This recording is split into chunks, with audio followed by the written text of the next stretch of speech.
Good afternoon, everybody, and welcome. I'm so glad to see you here today. I just wanted to let you know that we are recording this webinar and we'll place it on our YouTube channel within the next couple of days. If you do have any questions, please pop them into the chat and I'll reserve some time at the end of the session to review all of those questions with you. If we're just meeting for the first time, my name is Sheila Folk. I'm the CEO and founder of Travel Industry Solutions, and I'm also a travel advisor just like you. In fact, TIS was born out of my own frustration as a travel advisor who did not have access to affordable, continuously updated and proven solutions to run my travel business. So, welcome today to Travel Business Threats. I'm not going to take up much of your time today. We're going to go ahead and dive right into the session. And as I mentioned, go ahead and type any questions that you have in the chat. We may have some late joiners to the session. Without further ado, let's talk a little bit about the foundations that you need for your business. This is really the cornerstone of your travel business. And as mentioned, one of the reasons why I created Travel Industry Solutions.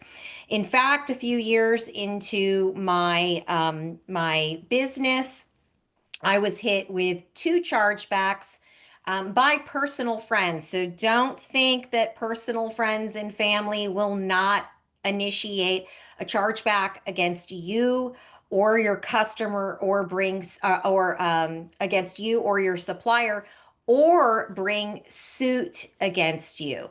These are not just documents. They're really your safety net, and a good contract is going to outline what services you're providing, what you're not responsible for, and what happens in situations like cancellations, schedule changes, or emergencies.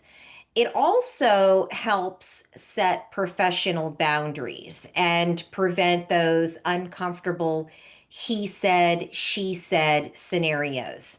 So, most disputes that I've seen in the industry could have been avoided with tighter language and more up to date terms. And with TIS, we monitor laws on a regular basis, and we also perform an annual update for our entire contract suite each year, usually in the first quarter of the year. So your contracts really need to evolve with your business and a lot of the legal shifts. Last year, I think we had around a half a dozen updates to various agreements around travel law, labor law, and also privacy law. So using outdated or borrowed documents or relying on verbal agreements, remember, leaves you wide open to misunderstandings, client dissatisfaction, and financial loss. This really isn't about being a legal expert.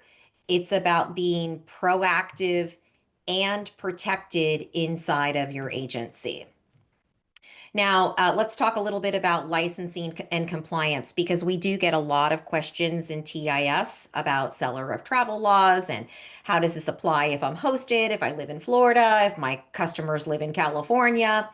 Compliance might feel pretty tedious, but really it's your armor. So, again, depending on where you live and where your clients are located, you may be subject to seller of travel laws, registration requirements, or bonding regulations. And I'm going to tell you right now, guys, that these rules are not optional. They're enforced by state and federal governments, and non-compliance can result in thousands in fines or worse.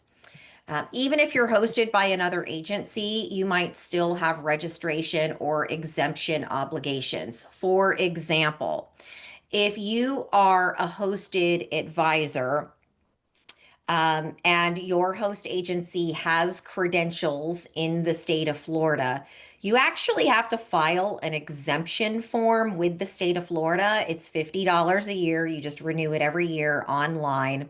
This is really important because it allows you to sell under your host agency's Florida credentials, but also your host agency has to remit reports to the state. And in some cases, the states are reaching out to these host agencies for an updated list of sellers under their host agency. So you do have an obligation not only to yourself, but to your host agency if you are a hosted advisor. And please beware of bonds, trust accounts that you may be required to have if you're in Florida or California. The other thing that I think is really important to stress is the structure of your business, whether you're an LLC, an S Corp, or a sole proprietor. It affects everything from taxes to liability. Now, some host agencies want you to operate as a sole proprietor, and in these cases, it is often tied to whether or not their E&O insurance is going to cover you. For what we always say in TIS, best practice is for you to have your own LLC and to also get your own E&O insurance. And the reason for this is because if you are in an agency of 5,000 advisors and they are letting you know that they provide you with E&O coverage, you don't know what their policy limits are or how many claims have been remitted. So, taking the time to get your licensing, bonding, and tax classification right from the start will demonstrate professionalism. It will also build trust with clients and partners. And please note that at TIS, we do offer bookkeeping and tax prep services to advisors in the US and Canada. You can actually visit our website and schedule a consultation. You don't have to be a member of TIS to take advantage of this. And also, we do offer seller of travel setup, ARC setup, and LLC setup through a channel partner of ours. You can simply reach out to us at hello@travelindustrysolutions.com and we'll connect you to that partner who can help you with some of those setup pieces. All right, let's talk about planning fees. I'm really, really passionate about this. I wish that I had started charging planning fees from the get-go. Let me be clear, this really isn't just about making more money. They're about asserting your value with your prospects and your customers.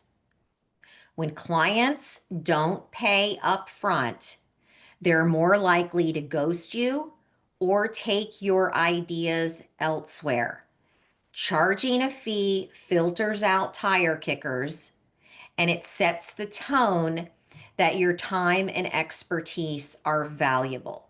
And beyond that, it does support your cash flow, which is really, really crucial, especially if you're a newer advisor, because as you know, we don't get paid until our customer travels. So protecting your cash flow is incredibly important for newer advisors and, quite frankly, seasoned advisors. Remember, you're not just a booking agent, you're a consultant, you're a researcher, you're a logistics expert. If you don't charge for that, you're essentially saying your work and your time is free. And quite frankly, it will be the fastest path to burnout that you have ever seen. The other component to this is change in cancellation fees, which I did not mention on this slide, but I am a huge proponent of change and cancellation fees.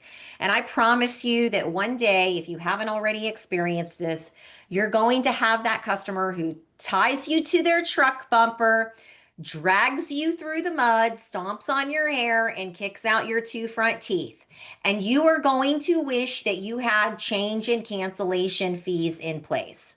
In my agency, I started charging them about 4 years in. I wish I had done it sooner, but the way that I was able to get my current customers or existing customers to accept it is I set it at $25 per person per component. And so, inevitably, what will happen is you may have a customer and you're like, I'm in the clear, they deposited. Oh, this is so exciting. Yes, I can move on to the next customer. And then, the wife is sitting around on a Saturday night with her friends drinking wine, and they're like, oh, you should have done this tour, or oh, you should stay at this hotel, or oh, you need to add on, an extra night here. And then they contact you and say, cancel this tour. I've already booked this on my own, but I need you to add an extra night here. And then I need you to move my transfers and adjust my insurance. Time is money. And so you may have to touch 4 or 5 different components on the booking. And it's easier to swallow when you present it at a price like $25 per person per component. Some advisors do a flat fee, some charge a percentage. You can always waive it for good customers, but don't overlook including it in your terms and conditions. If you are a TIS user, then when you set up your agency profile, we ask you about change or cancellation fees, and this is automatically populated inside of your terms and conditions. One more thing, let me go back to planning fees. Um, I used to book a lot of cruises in the beginning of my career, and then it was kind of 50-50 as I was moving along. People say that you can't charge fees for cruises, and I say that's a bunch of bunk. I used to charge, there was no charge if you knew the sailing that you wanted and I was putting a hold on it. But if you wanted me to do research, I would research up to 5 cruises for $100.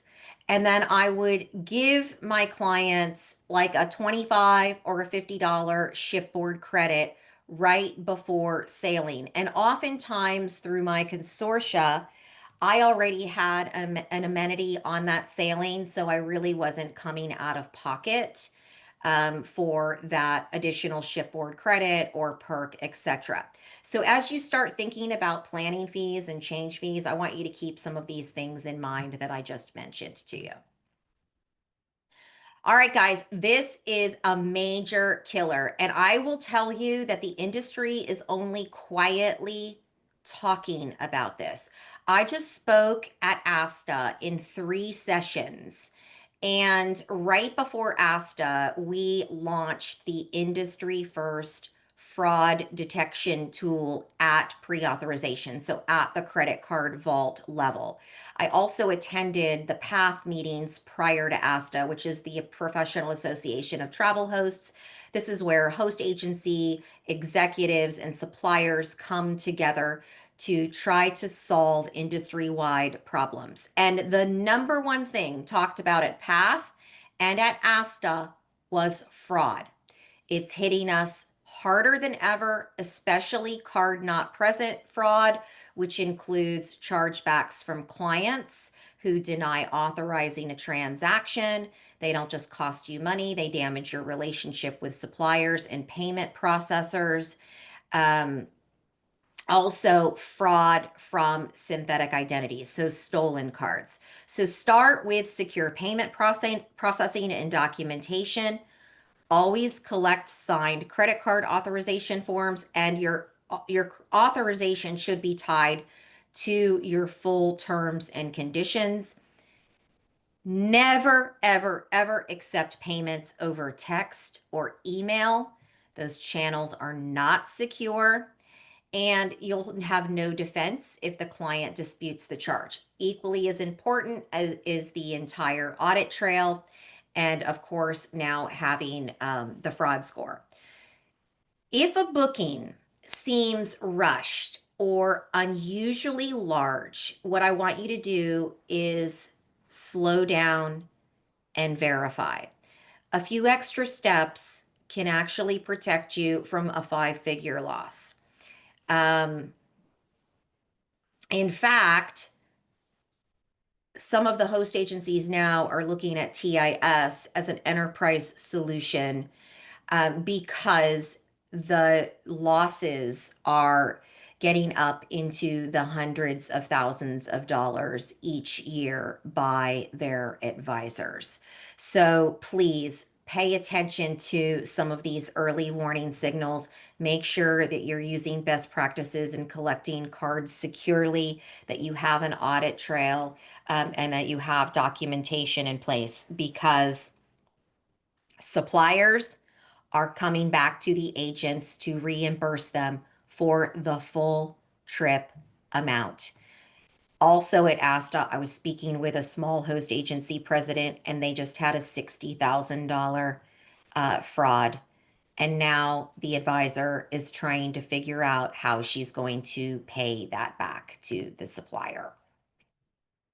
All right, so to further on this point, scammers know exactly how to target travel advisors.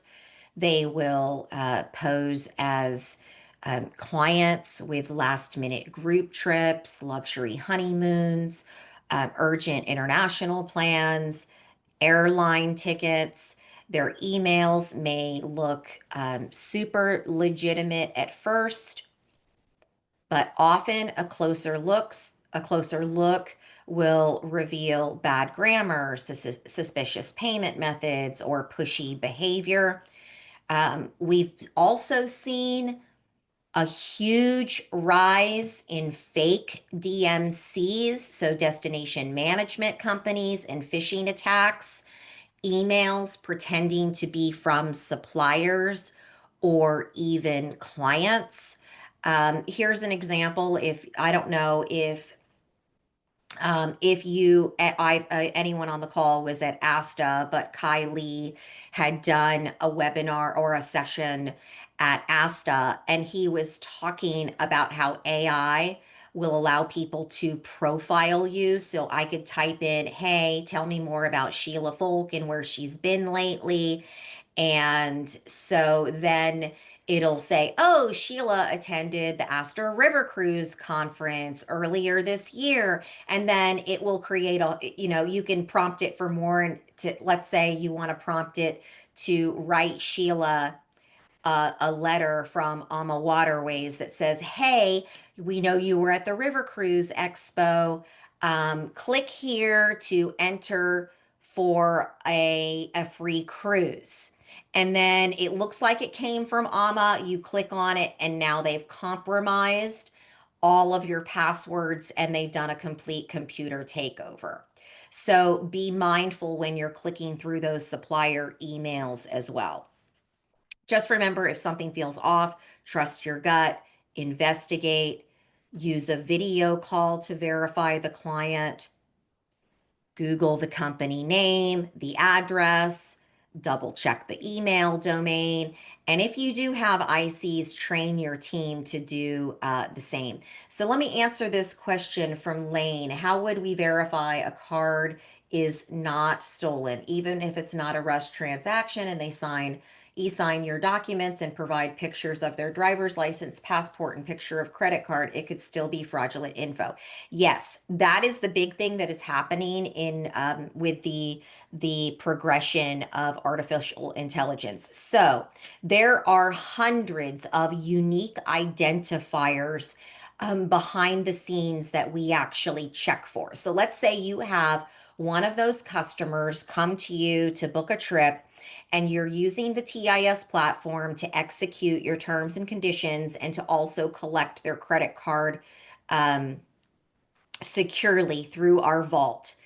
As soon as the customer signs the card and enters their credit card information, we scan it in real time for fraud.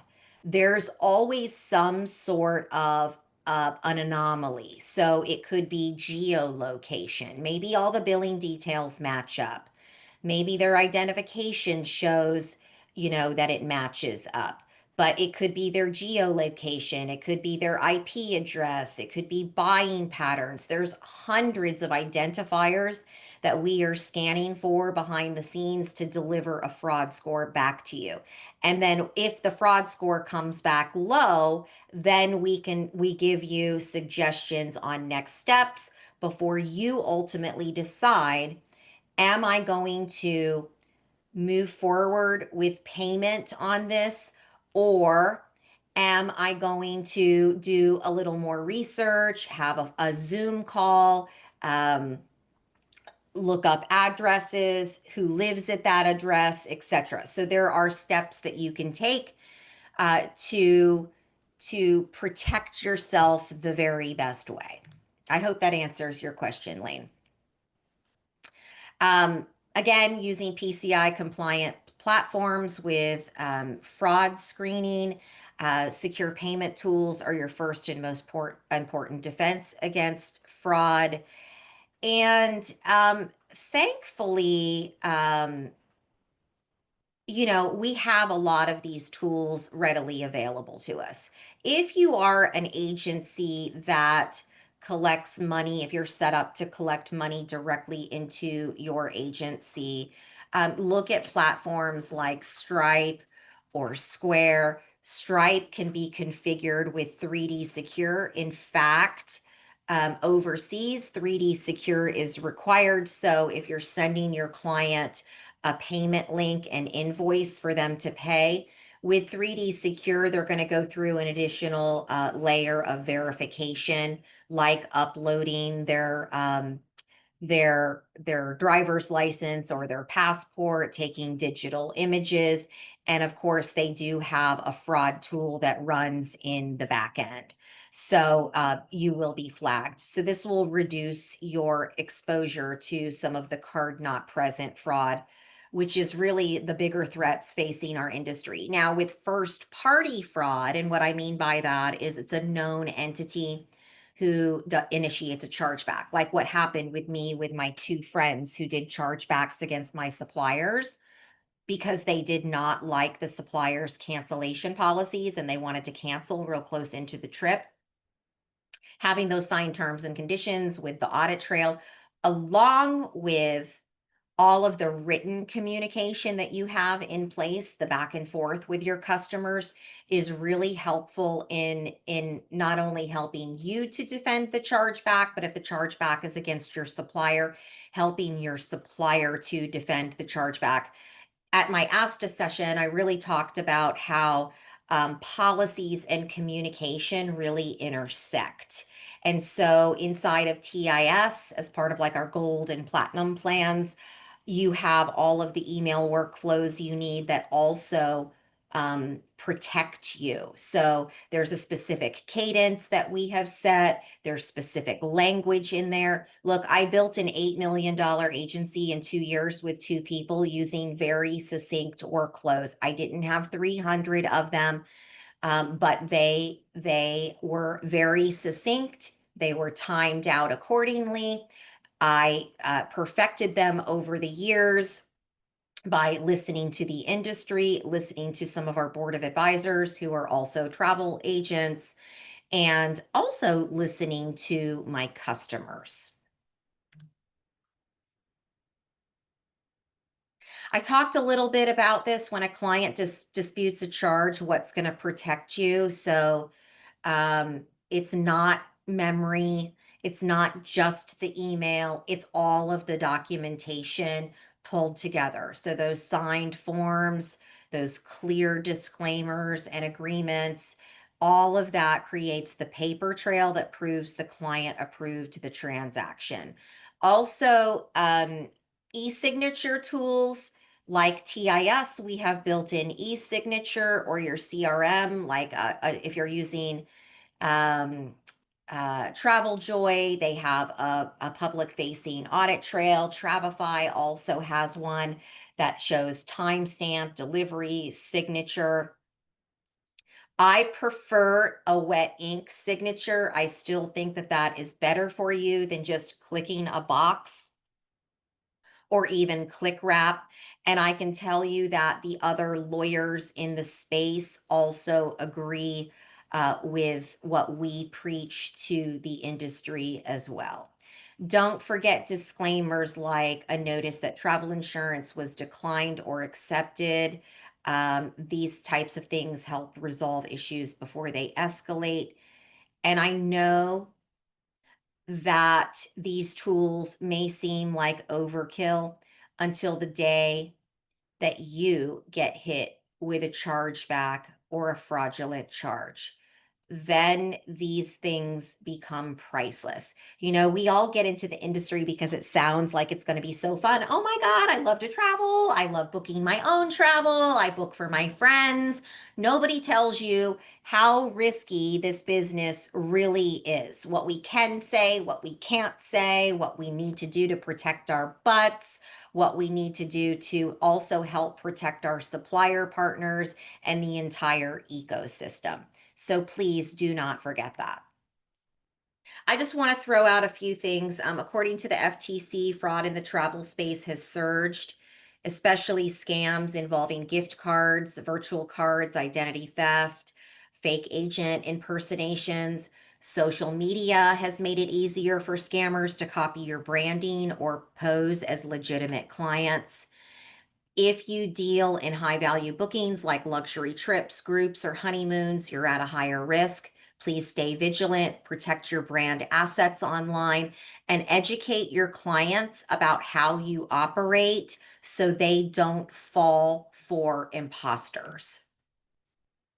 Many breaches are going to start with something as simple as a weak password or a shared login.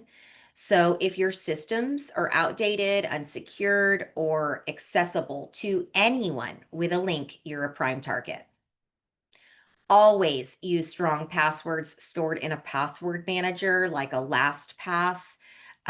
Make sure you're updating your website software and plugins regularly. Outdated systems are sort of like unlocked doors. And then set access permissions wisely. So, team members, if you're part of a team, should only have access to what they need.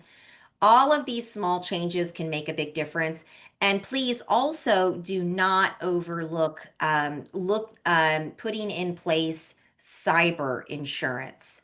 So cyber insurance has become a lot more popular these days, mostly because of all of the exposure that we have inside of this industry. And of course, we're traveling a lot. So I mean, I can't tell you how many times I've left my phone behind. Fortunately, I've never left a computer behind, but I do know of other advisors who have left computers behind.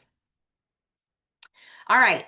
Another important piece, if you're collecting client information, names, emails, payment info, you have cookies on your site, you're running ads, you are required by law to have a privacy policy. And I recommend terms of use as well. That's the rules of the road for your website. Not just because it's best practice. Again, it's required in many jurisdictions. Also, if you're using affiliate links or receiving commissions for certain bookings, disclose that clearly on your site. Your clients will appreciate transparency. And more importantly, if something goes wrong, having proper policies in place can limit your liability and show regulators that you're running a compliant business.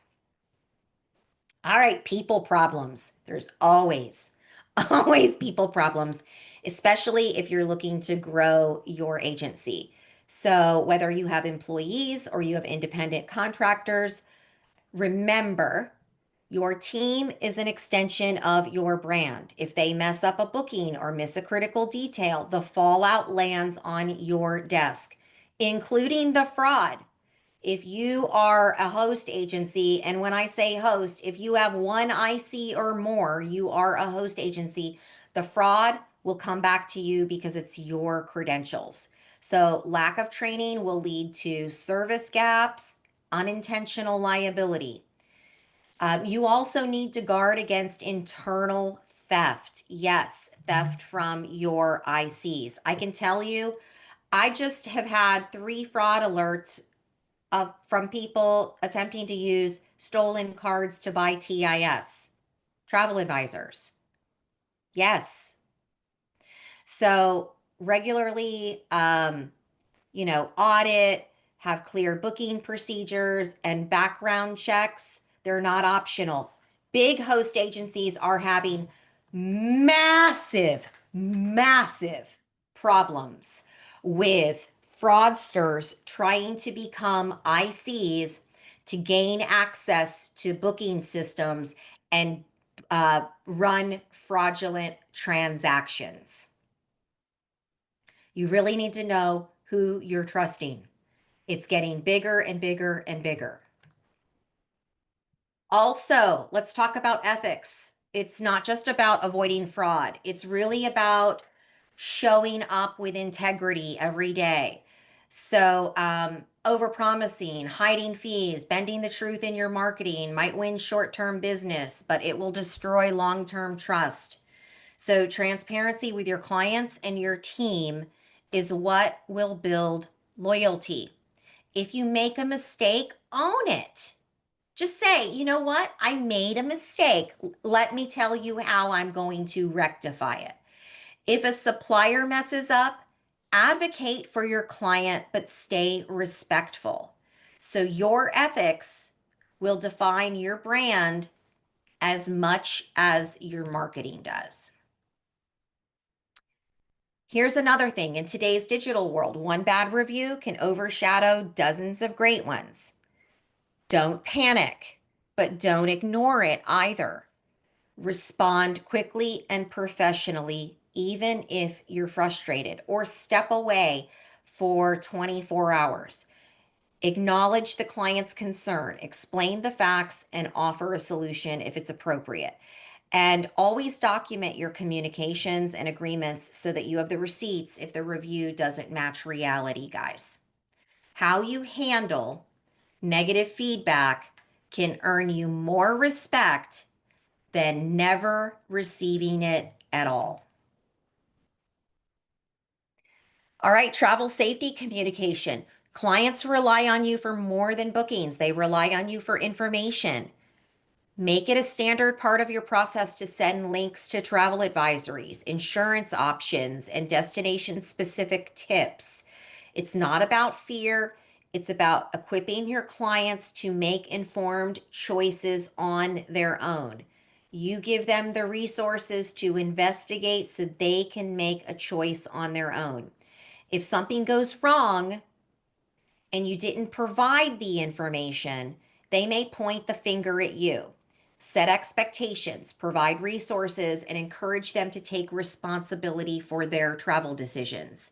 In your terms and conditions, you should have specific disclosures in there that also point to travel advisories and encouraging your client to take responsibility for looking at those. Also, policies of other suppliers, airlines, etc. Prepare for emergencies from political unrest to flight cancellations. They happen. So, your ability to step up during a crisis is where your value truly shines. So, build contingency plans into your processes. Know how to reach out to your suppliers fast. Set up clear communication channels for clients to contact you if they're abroad. Think through all the what ifs ahead of time so you're not scrambling under pressure. The goal really isn't to avoid the problem, it's to be the calm for them in the chaos. One of the things that I do to avoid the chaos is 2 weeks prior to departure. Actually, it's 3 weeks prior to departure. My client gets an email with my calendar link to set up a time to review their final travel documents 2 weeks prior to departure. We go through each and every document. We go through emergency contacts, all of the what ifs. What if I can't reach the emergency contact? How long should I wait for the emergency contact to get back to me? And at what point should they contact me directly to help step in? So when you set up clear protocols like that, and you have those calls with your customers prior to travel, you will avoid a lot of the chaos. Again, I wish I had done that so much sooner in my career. I probably would have not had some of those late night calls because of the time zone difference that said, my driver isn't here. They're supposed to pick me up at 9 a.m. and I'm in the lobby. And I go, well, it's 8:45 a.m. where you are, and they're not supposed to be there until 9 a.m. You really did not need to call me. It's 3 a.m. where I'm at. So those are some of the things that you should really be thinking about. You don't need a binder full of forms. You need a set of strong strategic documents that you actually use. Terms and conditions, planning fee agreements, the authorizations, travel waivers, and disclaimers. Those are all non negotiable. Remember, whether you go through TIS or a lawyer, these documents should be reviewed and updated regularly to stay aligned with legal requirements and your evolving services. Free updates, guys, do not mean that you're getting an email with 3 sentences that's sent out to every lawyer's client that says, here, put this in your terms and conditions. An update should be a full review of the entire document so that you ensure that there aren't conflicting provisions or that you're leaving it to the travel advisor to figure out where to plug it in, etc. They need to be updated regularly. So think of them as your silent protectors. They back you up when questions arise and they set the tone for professionalism from the very beginning. The next thing, automation. It's not about replacing human touch. It's about eliminating repetitive tasks so you can focus on serving your clients and your money-making activities. So use secure automated forms to collect client intake information and payments. Set up workflows that trigger follow-up emails or reminders. Use a password manager like LastPass or 1Password to store sensitive login data. These tools not only save you time, they also make your business more consistent, scalable, and secure. When I first started my agency, I wasn't booking $500,000 trips at that time. I was booking $900, $2,000, $5,000 trips. People used to say, how do you handle the volume? I was a lean, mean, efficient machine, and I automated as much as I could inside of my business. One of the biggest mistakes that travel advisors make is trying to reinvent the wheel with every client. TIS exists so you don't have to. Our scripts, templates, workflows, and agreements are built to protect and streamline your business. And because we monitor the legal landscape and update everything for you, you're never caught off guard. So I want you to think of us as your backstage crew working behind the scenes so you can shine in front of clients. And if you have any questions, you want to check out our solutions, here's our website. You can email us. We do have a team of 3 support members who can answer any questions, set up live demos, etc. And with that, I'm going to open it up to any questions that you guys may have. You might want to take a quick screenshot of the email address and our website. I'll go ahead and stop sharing my screen. And if you want to show yourself or unmute yourself, feel free to do so. I'm here for the next few minutes to take any questions that you guys might have.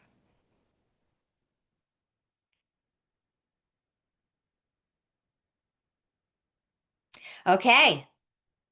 If we don't have any questions today, guys, remember this is being recorded. It will be placed on our YouTube channel. Please join our private Facebook group, follow us on Instagram and LinkedIn.